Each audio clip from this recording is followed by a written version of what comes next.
กว่าจะมาเป็นโตเฮาในเวอร์ชันปัจจุบันมันบ่ได้ง่ายเลยสิมีไผฮู้ว่าเฮามีความพยายามมาขนาดใด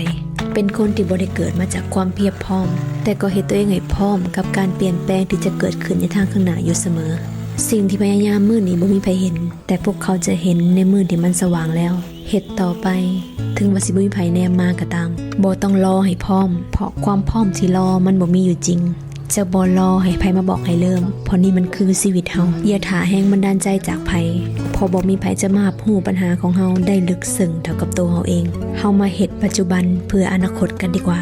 ทุกๆมื้อที่ได้ลงมือทำมันคือการบ่มตัวเองถึงสิบ่มีไผเห็นก็บ่ฟ้าวให้ผู้ใดแนมมาพัฒนาตัวเองไปเรื่อยๆจนกว่าจะมีคนบอกว่าชีวิตเฮาโคตรจะมาไกลหากได้ยินเสียงผ่านเข้ามาในหูว่าคนแบบเฮาบ่น่าจะเฮ็ดได้นั่นแหละคือเสียงของความท้าทายเสียงนี้เลยคือแรงบันดาลใจ